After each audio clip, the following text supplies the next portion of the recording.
So when I just announced on LinkedIn, hey, I'm a fitness coach now, this is what I do, this is what I offer, this is why you can trust me. Within that first week of posting that, I had 3 people reach out and sign up. They're like, hey, I've actually been looking for a coach. I need help. And I'm like, oh, all right, cool. So no, I had no clients, but I got clients very quickly because of.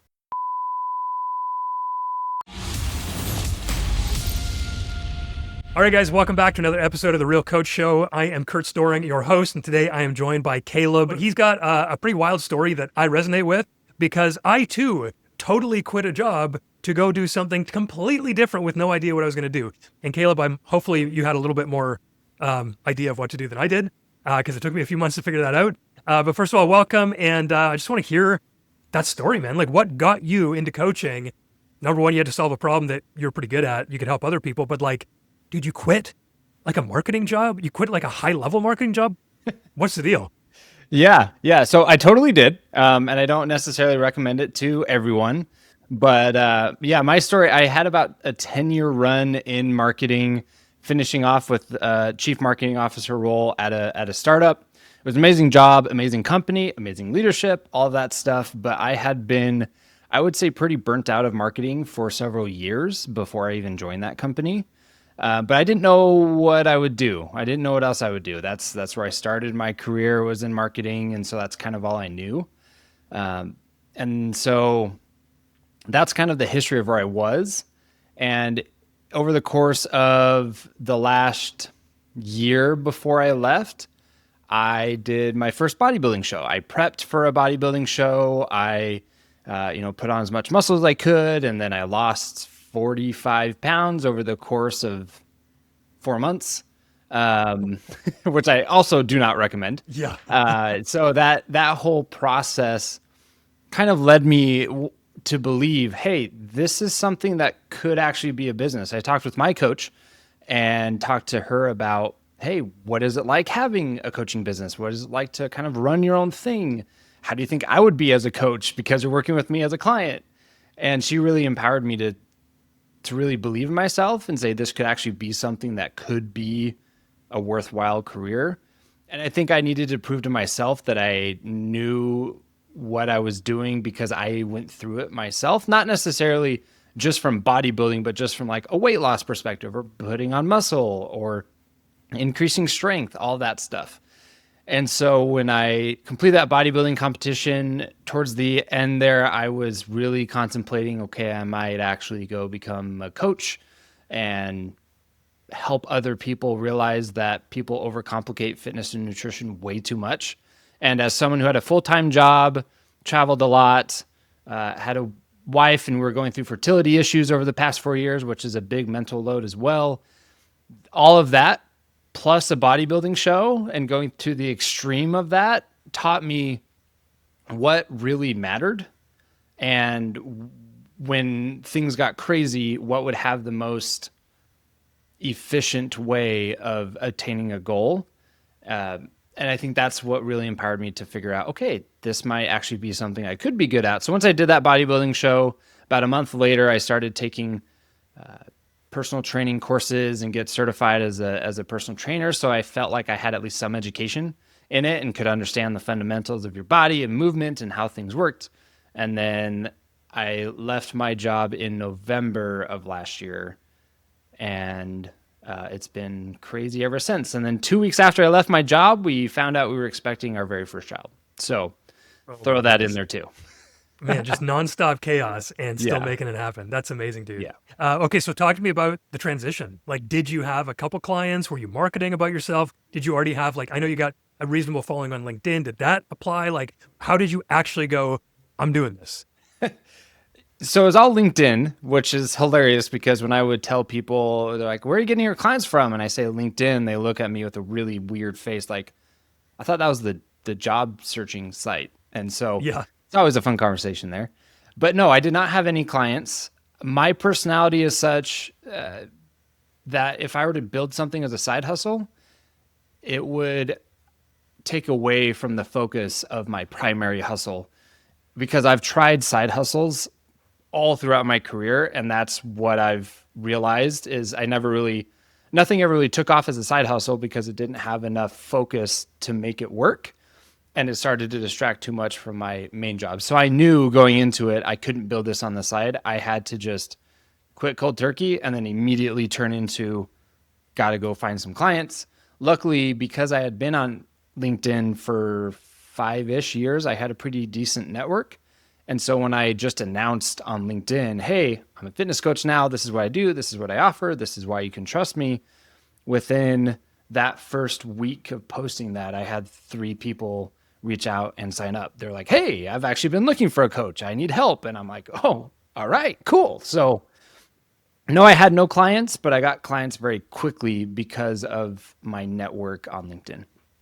Man, okay, that is a huge lesson, by the way, just for anyone. Like, I quit my coaching business a year and a half ago, and my first handful of clients and also referrals that became clients were from people that were in my network, totally unrelated to podcasting. Like, I Yep. had maybe had these people on my podcast. I maybe met them on Instagram where I built my sort of social following.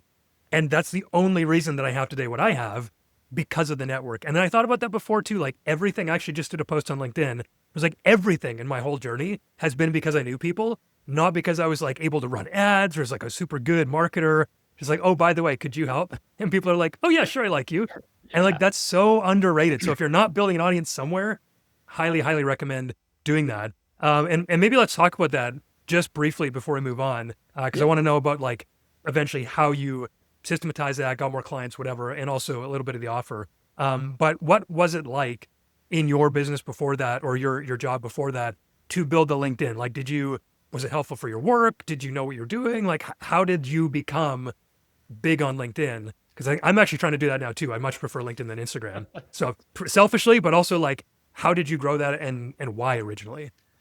It started as a way to find a new job. So back in 2020, I was at a company where leadership made some questionable decisions. And so a lot of my team was leaving. And I was like, okay, maybe I should start looking around.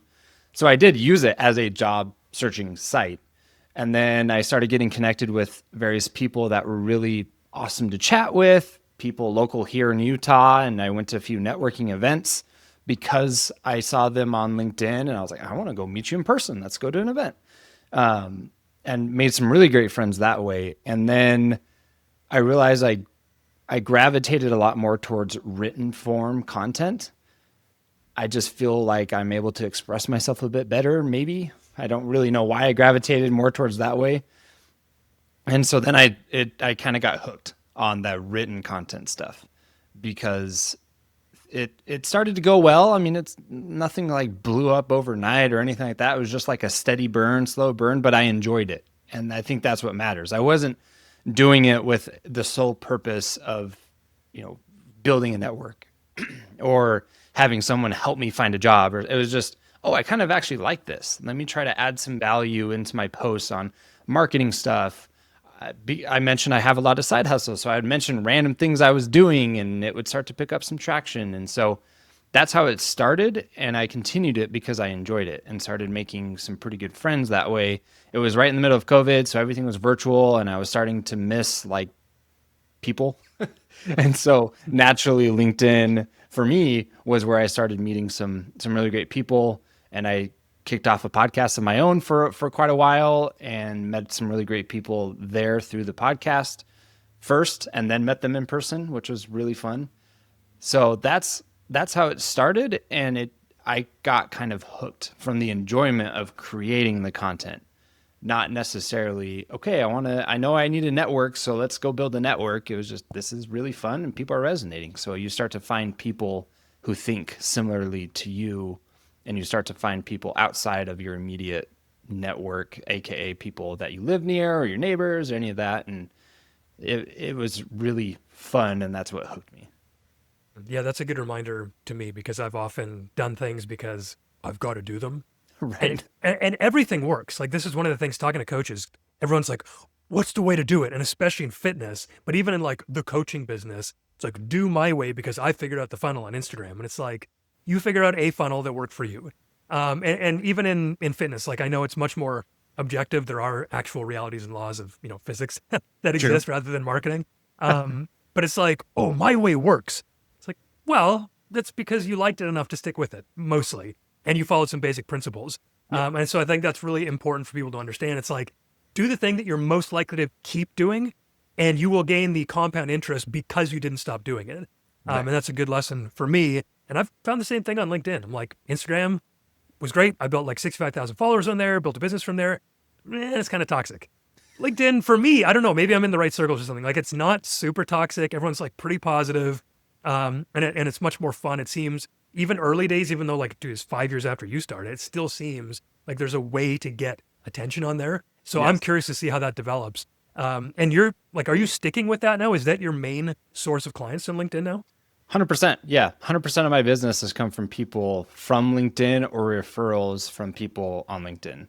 So I just did a post about it today of people doubted, like, can you really build a fitness coaching business off of a business platform like LinkedIn? And you totally can. And I've seen, as I've doubled down in the fitness stuff and the content around being healthy and nutrition and exercise and all that stuff, I've seen, when I look at the numbers, engagement and impressions and everything just started to creep up and start really increasing versus what I was doing before. So that was reaffirming of, yeah, doubling down on something that you're passionate about, something that other people are interested in, and being able to stay consistent at it. You start to become known as the person for that thing. I was on a podcast a few weeks ago, and the host was talking to his brother saying, hey, I have this fitness coach guy. He's really active on LinkedIn. He's coming on. And he said, oh, is it the guy with the mustache? I've become the guy. I've become known as the guy, the fitness coach with the mustache on LinkedIn. And that's a huge home run. If you're trying to build your own business on LinkedIn, you become known as the guy for that. And I think that's what you should be trying to work towards, is the amount of content you put out consistently around similar topics. You become known as that guy or that gal for that topic. I love that. And also, if you're listening to this, go on YouTube. You'll see what he means. I'm waiting for the branded shirts, like the LinkedIn mustache fitness guy. Yes. And I actually love that, because it's like, you're the LinkedIn fitness guy. And that's like, maybe takes a few years to become that guy. Because I know a couple other guys who've got, hundreds of thousands or whatever. But the LinkedIn mustache fitness guy, it's like, dude, that's such a good Venn diagram. And even for me, I'm like, okay, who do I want to be known as? Not because I'm looking specifically to get my content posted to get clients right away, but so that when people think about podcasting, they're like, oh, that podcast something guy. And I'm trying to figure out what that something is. And like, probably irreverent, probably, kind of like whatever, dumb humor sort of thing. Maybe that'll be my thing. I had a post the other day about like a 1984 Toyota van. And it's like, dude, it's so ugly, but I love it. I freaking love this like kind of ironic, stupid 80s vehicles that are like kind of boxy and like got no power. But I love them. So I posted about it, and there's like, that's one of my best posts already. And That's I'm like, hilarious. this is so dumb. But like, how do I work podcasting? And it's, I don't know, but I'll make relationships, which is what you just said was the powerful thing when you were getting in there as well. Yes. So I'm kind of banking on the long-term networking and connection and relationships I get built on there, even though it's not like quote unquote about my business. And that seems to be what's taken off on LinkedIn right now. And maybe, you can correct me if I'm wrong, but I want to talk about the actual offer now. So you quit your job. You're like, I'm a fitness coach now. What kind of fitness coach were you? Were you like high ticket? We're going to touch everything, super intense one-on-one? Or are you like, I'll give you a program. It's like $100 a month. Like, what tier were you at? What does your actual offer look like? And how are you, selling people into that? Initially, it was kind of mid-range. So initially, the offer was full-on one-on-one coaching, very hands-on, because that's how my coach was with me. And it became very obvious if I stuck to her plan, I would hit my goal. So I was like, yeah, hands-on is the way to go. So, weekly coaching, I use an app to plan workouts and track nutrition and steps and all that stuff. They have my phone number for questions. I have a lot of clients that will text me saying, hey, I'm going out to dinner with my wife here tonight. Help. And so I look up their menu. I see where they're at for the day. I give them a few options. I try to become the brain for them so they don't have to worry about making the decisions all day, every day. It's kind of already made for them, and then it's easier to stick to. So that's what I knew I wanted to offer. I ended up just pricing myself what my coach charged me, which was $300 a month. I was like, that sounds fine, sure. And I actually met with a friend shortly after I became a coach and told him what I offered, how I worked with people. And he looked at me and he said, "You're the Happy Meal of Utah fitness." And I was like, crap. All right, Yeah. cool. Do I want to be known as that? And he's like, you should be charging more. And I'll be honest, I didn't believe in myself quite yet because I hadn't confirmed in my own confidence on like, yes, this works. And so I had an arbitrary number in my head. I just came up. It was like, okay, once I hit, I think it was 10 clients, then I'll up my pricing and see what happens. Maybe I'll have to bring back something like that. And a few months ago, I upped it. And then that week that I upped it, I got 3 new clients that reached out. And I was like, oh, okay, cool. Maybe I should have upped it sooner. So that's kind of the story of the offering. I think as a coach, it's important to adapt your offering from the feedback you're getting. So one exercise I did is I reached out to about 10 different people. I DM'd them on LinkedIn. They knew me, but they didn't know me, if that makes sense. Like they knew of me, they knew me. We talked maybe a couple of times, and I reached out to them and I said, "Hey, I'm sure you saw, but I'm now a fitness coach. I want to know what you think it's like working with me and how much you think I charge." And so then they gave me what their perception of me was through the content I was creating. And I had some that were way off. One person was like, "Oh, you're a fitness trainer at a gym and it costs like $20 per session." I was like, "No, that's very, very wrong." Okay. So I had to adapt some things in my content. And then I had another person say, "Oh, you work with, executives because you were an executive and you charge like double what I was charging at the time." And that was like, okay, he has the perception that the value I add to people's lives is worth this much.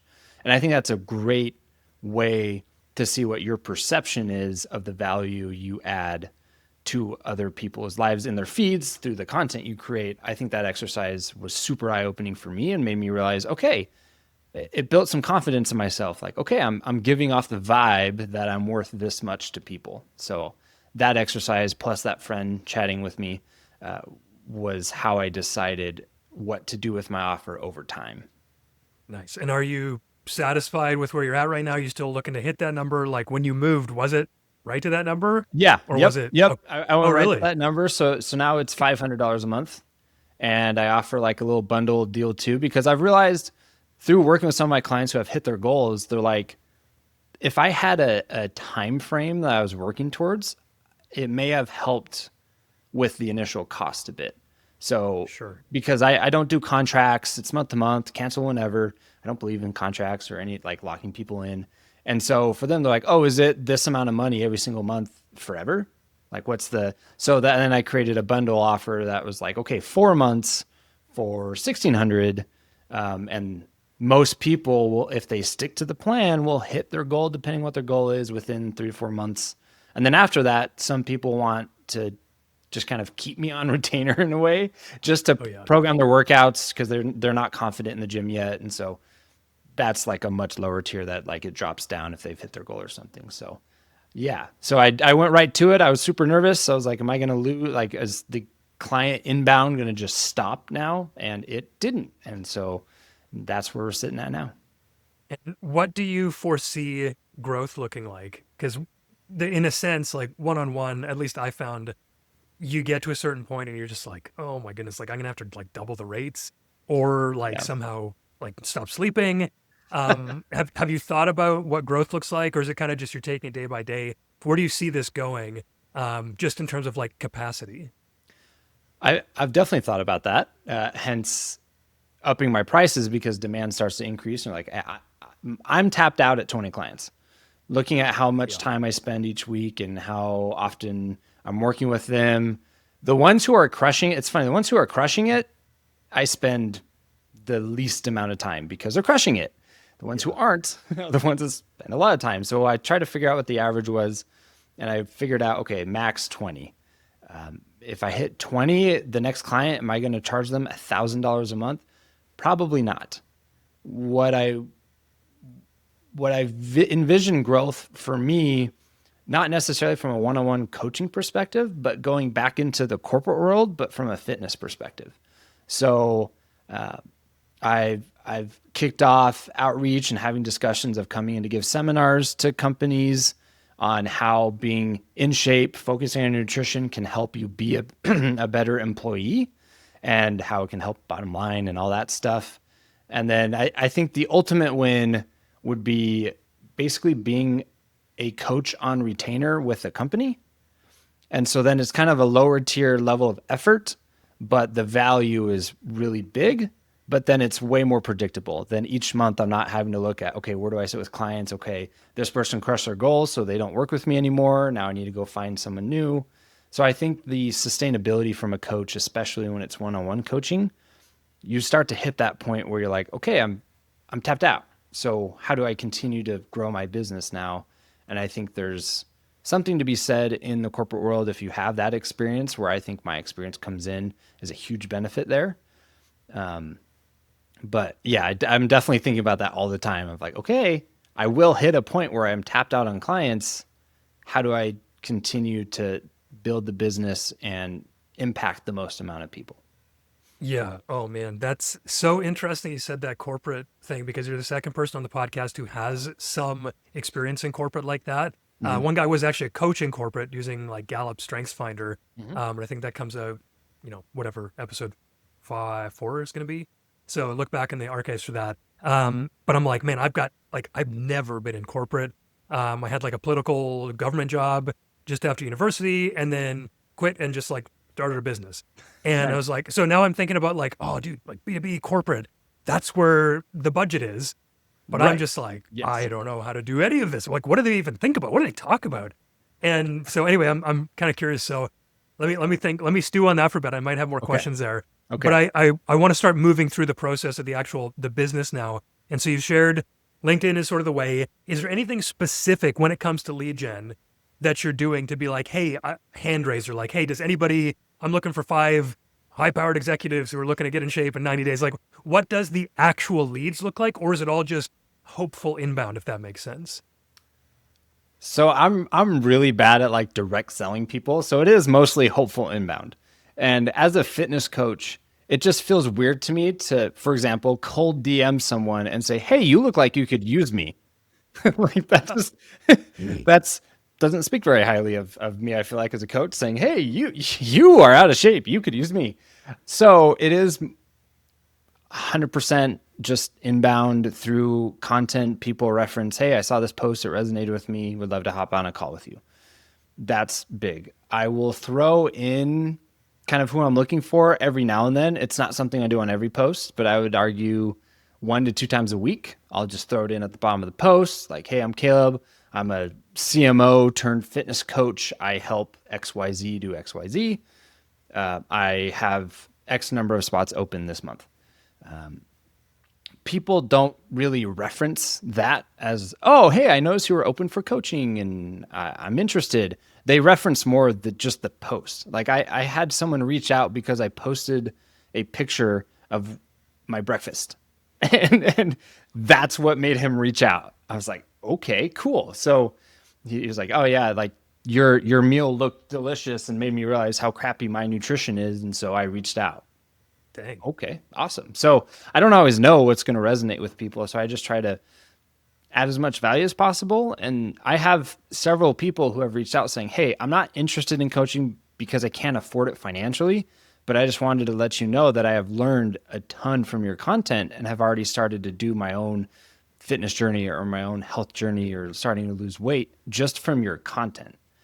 And I think that's huge. If you're able to provide a ton of value through your content, then you're impacting lives for the better. And when people hit that point where they do feel like they need a coach, you're the first one because you've already added a ton of value to their life because of your content. And that's the approach I have towards content. So from like an inbound system thing, I don't have that, which coming from a marketer probably sounds weird, but I don't, because I feel weird doing like a hard sell with people and having a funnel and all this stuff.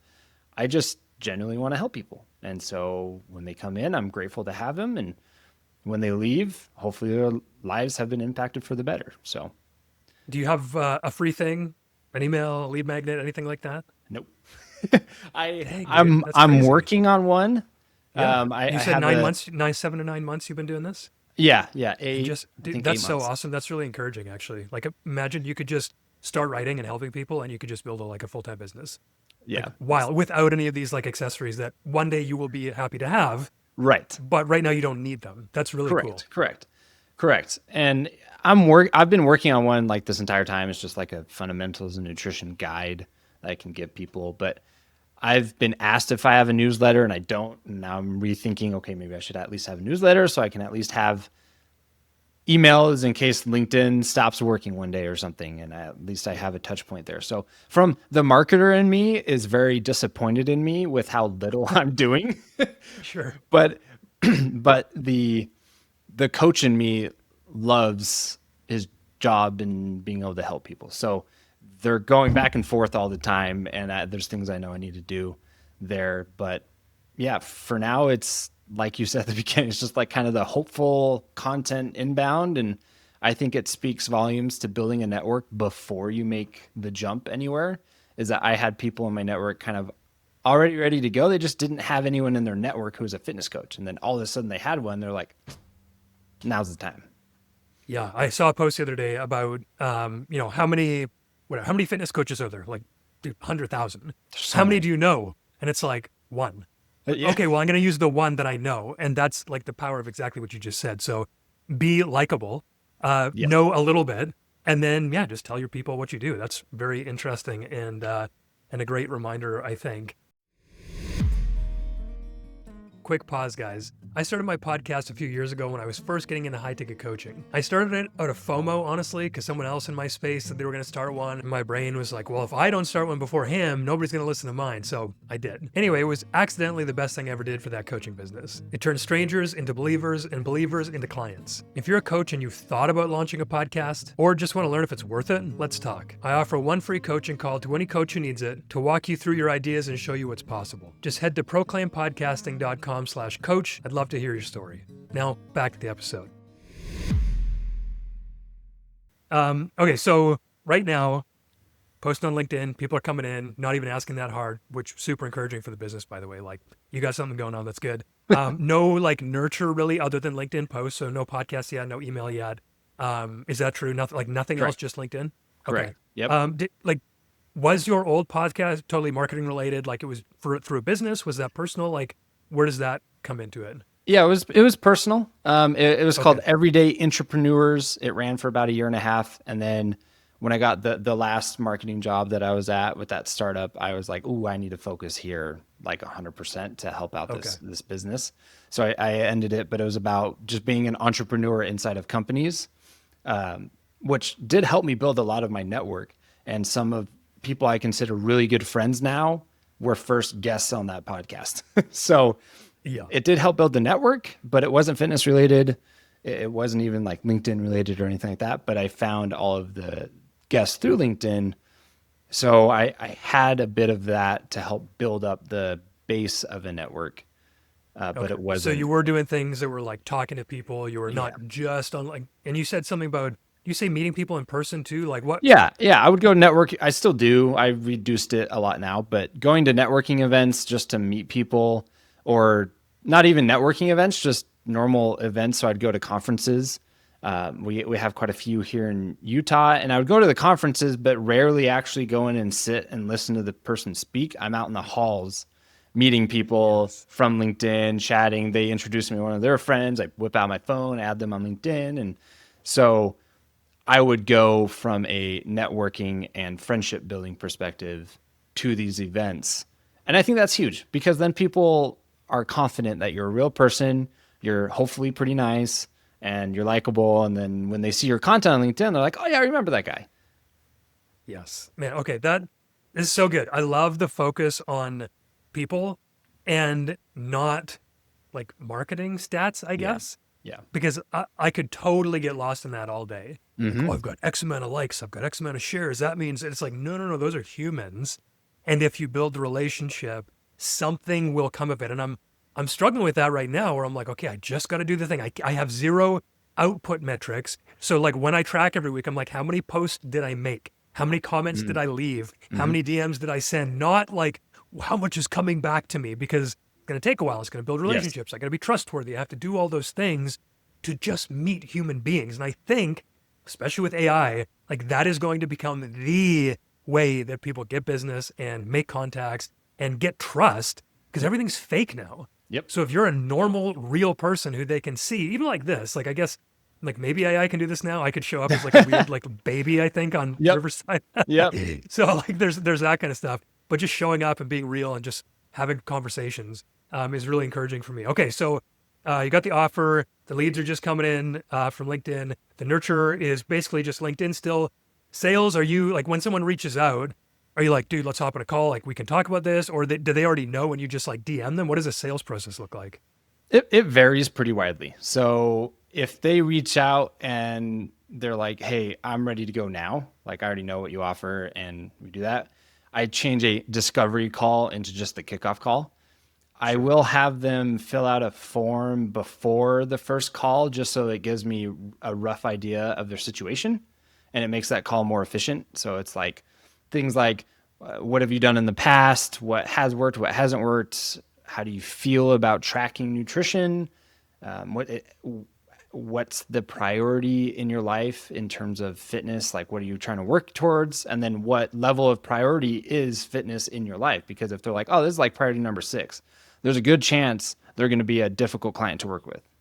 But if they're like, this is number 1, like I need this to happen and I am willing to put in the effort, okay, there's a good chance that they'll be a good client to work with.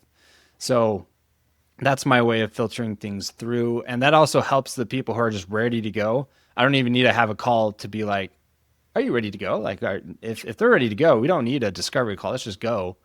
And the app I use is called Everfit, which has like a checkout process and it has a page. And so I can basically just send them that if they're ready to go and they can check out, they can buy the program. And then we set up a first call right after that and get everything set up. So it's relatively quick sales process. I did just kind of recently launch a referral program where I do compensate for referrals for current clients and add that to their monthly cost or reduce it from their monthly cost. So that has started to help a little bit. People actually like thinking of, okay, maybe I do have that. And if they come for referrals, it's a slightly different process because they're coming from someone. And so they've seen the change in someone. So for example, I'm now coaching one of my friend's dads and both of them are clients and his wife actually. So I'm coaching him, his wife, and his dad. But his dad said, well, I saw the changes in my son. And I'm like, he's an absolute unit now. I need help. So being able to, be cognizant of, okay, when people are noticing changes, oh yeah, I work with Caleb. He's my coach. And it's like, oh, you have a coach. Okay. And so that's kind of the sales process, I guess, back end sales process for referrals. But then, yeah, to get people set up, it's pretty quick. If they aren't ready to go, it's just a discovery call, just like this, 30 minutes, just chat. And then at the end of that call, if they're feeling confident and they're okay with the pricing, then after that, I send them an email with all the details and then they can check out and download the apps. And then we get kicked off usually in the next few days. So. Nice. Okay. Yeah. When you said just like this, I was like, are you going to pitch me at the end? Just like this? Not actually. You need a code. It's like I am on podcasts all the time waiting for the end so I can be like, actually, you look like you need my help. Anyway, that's not for real. That would be too funny. Okay, we kind of talked about delivery, but it sounds like you use this Everfit thing. You give them their meal plan, you're their brain, which I think is huge for fitness. Like a couple years ago, injured my back with a bad deadlift. Ooh, terrible. Like I've done that like 2 or 3 times for the last 15 years. And this one, instead of waiting a week and then it was better, 2.5 years later, I'm like, oh, I'm cooked. And I say that only to say I would normally have a fitness coach. But I'm just like, I'm trying to heal right now. Anyway, when I do have a fitness coach, I'm like, do not make me think. Like literally write it down for me. How many, when, what do I eat, etc. So I want to just talk just briefly about the coaching aspect, because I think there is a difference between a fitness trainer and a fitness coach. Yes. And so I'm curious because, again, this is, we're talking about coaching here specifically. I think it would be helpful to hear how you differentiate between that and provide more value for $500 a month rather than 80, 4 sessions or whatever it would be. Yeah, what does coaching look like to you, and how do you add that coaching element of value for your clients? Yeah, I think I'll start with the difference between a fitness coach and a fitness trainer. A fitness trainer is someone at the gym who's walking you through the movements. That's it. That's all they do. They may build some sort of program, but you can build a million different programs in fitness and they all will work. Like they all will do something. So I don't really view that as a value, but they're helping you through the movement. They're looking at your form. They're making sure you're doing well. And so that's it. And fitness is so much more than just doing the movement. And that's where a coach comes in. So a coach is looking at your lifestyle. They're helping you make the lifestyle changes. They're looking at your nutrition because that's 80% of the journey for fitness is nutrition. So it's more than just the movement. It's okay, what's your nutrition like? What's your sleep like? What's your training looking like? How are you progressing over time? What movements are you good at? Where do you need some help with? I also do weigh-ins, a check-in form, and progress photos. And so I'm looking at all of those. I'm saying, okay, your weight went up a little bit, but you're still progressing in your strength and your progress pictures are looking great. That was probably just water weight. And then the next week it's down. And it's like, yep, that was just water weight. I'm looking at their nutrition, right? So, okay, you went up a bit in weight. Oh, you had sushi the night before and you had a ton of carbs. So yeah, carbs carry water weight. So it's just water weight. Don't worry. It's not like you gained, 2 pounds of fat overnight. No one does that. You have to eat a lot to do that. So that's where the coach comes in. It's looking at the whole picture, picking out the nuances and helping the person basically stick to the plan and create some of those good habits and be a resource when they're needed. So when there is a decision, like another thing I love doing is if someone's traveling, I look up their hotel and I look at the gym and I say, okay, based on where you're at, what days you're going to be there, here's the workout for that gym to maintain your progress and keep you there. So being that resource where they don't have to think is where a coach comes in. I think that's the best way to describe it. That's elite service, by the way. Like, oh my goodness, looking at their hotel and the gym, like I've worked with a ton of coaches myself. I've like worked with them as a coach, as like a peer and as a colleague. And I've seen a bunch of people's programs. I don't think I've ever heard anyone do that. So maybe you should move to $1,000 a month and just target like the high flying execs because man, like that is next level. Sweet. Okay. So what is like your current challenge in the business? What is the thing that right now is like, ooh, I better fix that, or that's going to be the next hill that, some of the energy is starting to spin up being like, okay, I got to figure that out. Ooh. Honestly, it's still the client acquisition. That's still just because there is no system, there is no like cold outreaches going on. I think that will just always be a hurdle. I don't know if I'll ever truly be able to overcome that. Where that stuff does come into play, though, is reaching out to corporate stuff, like a DM of saying, hey, I can help your employees and I can help your business be more productive because they're focused on nutrition and fitness and that kind of stuff. That does. So I think that's the next hurdle and challenge is getting into the corporate side of things. Now that I've kind of laid the foundation with one-on-one clients who have had progress, I've confirmed to myself that I do know what I'm doing. And that's why I love coaching, because it's reaffirming. You're like, here's a plan. They did the plan. They're having progress. Yes, I know what I'm doing. Whereas in marketing, sometimes you're like, here's the budget. Let's send it. Hopefully it works. Totally. So yeah, I think that's the biggest hurdle for me. I would say another one is sometimes some of the clients I work with lack just the motivation, which you and I probably both know you can't rely on motivation when it comes to fitness and nutrition stuff. It lets you down 10 out of 10 times. So helping them not rely so much on, oh, I'm not really feeling motivated today, but really putting in those systems and helping them build those habits. I think that's something that every coach will struggle with, because from a plan perspective, that's really easy to create. But then the execution of the plan, that's where a good coach comes Exactly. into play because they help them actually stick to the plan because they're helping them shift the mindset, which is really hard to do. It's an uphill battle. So, okay, let's talk about that because I did write this down. I was like, hey, I know fitness coaches are like, we do the thing, but actually, kind of like fitness or nutrition's 80% of the battle. My battle as a fitness coach is that it's mindset. Like, Yep. what is the thing stopping you from actually doing the thing? Because it's so Yeah. simple if you just do it. So it sounds like that's also part of your thing. Do you want to talk a little bit about how you've seen you being able to coach through the resistance and get past the point of just sort of self will and go into discipline? I think from my experience in bodybuilding with the full-time job and all that stuff, you start to strip away the fluff that takes a lot of your willpower and mind power to focus on, to like break it down to being super simple. So I think that's where the simplicity of it is what helps people stick to it more. And I help them see that, where they're like, okay, I need to worry about, oh, I don't want to have these types of carbs, or, worry about, and I'm like, listen, this is how it actually works in your body. Don't worry about any of these diets or other things. Here's the fundamental of it. And so I try to stick to the fundamentals as possible. So then they can build on that. But if life gets crazy, they can fall back on that. Because one of my favorite books is Atomic Habits. And in it, he says people don't rise to the level of their habits, they fall to the level of their systems. So, what systems can I help my clients put into place to where there's some non negotiables that happen every day? And how do we, my favorite thing to do is habit stacking. So, how do we connect it to another habit they're already doing? Because then it removes the thought process from it, right? We become the brain there's no decision. It's just something you do, just like you brush your teeth before you go to bed. That's how I got over. From a personal story, I used every excuse in the book when I first started my fitness journey. It took me like 4 months to actually get consistent at the gym and going.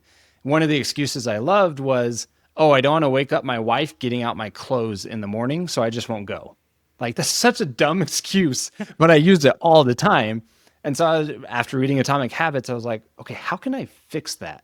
It's like, oh, I will, when I'm using the mouthwash, I will get my clothes and put them in the hallway so they're out. And I've done it so much that now it feels really weird to use mouthwash and not get out my clothes and put them in the hallway. Right. And so, like, that excuse is gone and there's a habit that I've stacked. And so being able to try to apply that with coaching and with my clients is really big. And I kind of find some enjoyment in it of, okay, let's experiment. What are things you do every day? Okay, how can we apply that to here? Okay, you eat dinner every day around the same time. It's usually pretty cool at that time. Go on a post-dinner walk and don't have your dessert until after that walk. And so then, okay, cool. There's your steps for the day or things like that. That's how you can kind of ensure some compliance to the system in a way. Yeah, I love that. And one of the things that I was doing with clients, I love the habit stacking thing. And part of that for me, I think, was that I'm internally motivated to such a degree that usually when I pick something to do, I'm just like, well, I'm just going to do it. But one of the things that I saw that was kind of the same, but also like maybe the 180-degree extreme or different version of this is habit stacking, but also pointing a habit to a value Mm-hmm. or an outcome at the very end. So it's like, yes, you can start with your habits to build your base, but you can also start with what do you want? Who do you want to be? And how are you going to get there? Well, if you continue to do this particular habit, that leads to this exact outcome. And so let's tie them in so that the motivation is less about how you feel and more about who you want to be. And then, like you said, I think when all of that goes out the window, which that is kind of a second order, it's like, what have I been doing this whole time and just will Yes. continue to do? Okay, I wanted to touch on that because that's important for all coaches to be able to coach through the limiting mindsets and the resistance and the I don't feel like it. It's like, well, Mm-hmm. great, neither do I, but you're paying me for a Right. result. So, like, do something, and here's how we get it done. Okay, are there maybe just like one more question here? Is there anyone in the space that was inspiring to you that you wanted to not copy, but like emulate how they did it? Anyone who you'd be like, man, I'd love to go out for dinner with that dude. Maybe I think you already mentioned it was your own coach, Mm-hmm. but anyone else in the space now or earlier that motivated you or inspires you still? Funny. So at first, it was mostly people on TikTok because I'm active on TikTok. And so Like there's a few fitness influencers on there who are very science based, and I really gravitated towards that. My coach was very science based. Fun fact: I was my coach's first bodybuilding client. She's not a bodybuilding coach. She was just your kind of everyday fitness, lifestyle coach in a way. And after 2 months of working with her, I was like, I think I kind of want to do a bodybuilding competition. She was honest with me, which is great. She was like, I'm not a bodybuilding coach, but I know where to go to get the right information, and I will put in the effort to make sure you have the best outcome because I know the fundamentals of what works. So people on TikTok, there's a few. There's TNF is his handle. His name's Joel. I've actually taken some classes from him, which is pretty cool. There's another guy. His name's Michael Smoke. He is on LinkedIn a little bit, but more so on TikTok and YouTube. His handle is Higher Up Wellness. And then Jeff Nippard, who's kind of the goat of science-based lifting stuff. But I really gravitated towards people like that. And then on LinkedIn, I don't think there were really any when I first started. In fact, I did a post after I first started. I was like, I guess now that I'm a fitness coach, I should probably connect with other people in the space. Who should I connect with? Because I wasn't really connected with anyone, which is probably why I had so many people reach out from my network when I first started, because we had similar networks and they just didn't have any fitness coaches in their network. So, so those would be some various people, I guess. But yeah, my coach had the biggest impact on me in terms of kind of empowering me to, you would be a great coach. Go for it. So that's a very unique experience that she was willing to be like, I don't know, and I think I can figure it out. And do you still trust me? Right, exactly. And I think that's huge. And that's huge in a coach. If you get asked a question you don't know, be honest and say, I don't know, but I know where to go to find the answer. So give me a day or two. And that's exactly what she said. And it built more confidence in that. And I was confident in her knowledge. And I was like, yeah, let's do it. And it worked out super great. So nice. That's always one of my questions that I tell people to ask a coach is, if you don't know the answer to something, how do you respond? What do you do? Because 9 times out of 10, you're probably going to ask a question. They don't know the answer off the top of their head. So how do they respond to it if they don't know? That's a good one. And also, like, really easy, I think, as you're getting into coaching, to think that you do need all the answers. Like for me, I remember, like, I thought that I was their savior in a sense. And I mean that, like, maybe not, existentially or whatever, but to a degree, like, I had to have all the answers because they paid me. Yes. And like, oh my goodness, I have to know everything for this person. And if I don't know, I lose all credibility. They're going to want their money back.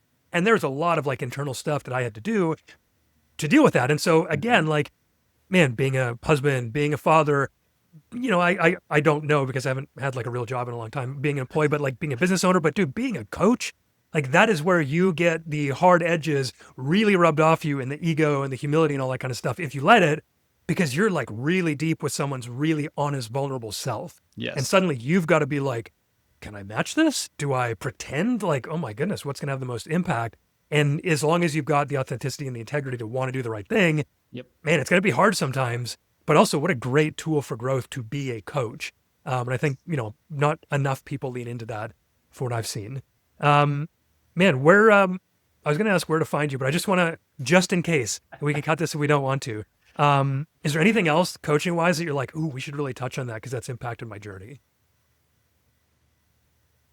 I think for me specifically is just the experience in the corporate world. There's a lot of coaches out there who started off as fitness coaches. That was their career. And they don't have the understanding of what it's like to be in a stressful environment 8 hours a day, 40 hours a week, and trying to balance that with a family and with other responsibilities and going on vacation and all this stuff. They just don't get it. And I think that's huge when looking for a coach is relatability with your own situation. For example, now that I'm a new dad, I have way more respect for people who have a family or are trying to get into shape because you're in an uphill battle because you have no sleep. And so sleep is the foundation of everything good. But I think that's really important in finding a coach, is that relatability with your own circumstances and making sure that they're not so far removed from the situation that you're going through that they're talking in ideal situations. Yes. So, someone who's like, okay, you're going to get 10,000 steps a day and you're going to spend 2 hours at the gym. You're like, I got 30 minutes. What can I do? You're like, oh, well, okay. Maybe, it's, it's very different when you have a coach who understands you. And I think that is probably the biggest aspect to finding a coach and asking them the right questions, is figuring out if they do understand your scenarios and what you're going through, or at the very least, they're humble enough to say, I don't know exactly what you're going through, but I know the fundamentals of what can help anyone in your stage. I think that's also big. Yeah, that's a great point. Relatability. And I struggle with that in my coaching. Honestly, just because of the lifestyle. It's like I haven't had a job for 13 years. I've worked for myself. I own businesses. I work from home. We homeschool. So like this is just like a freaking tornado of having to grow in my home.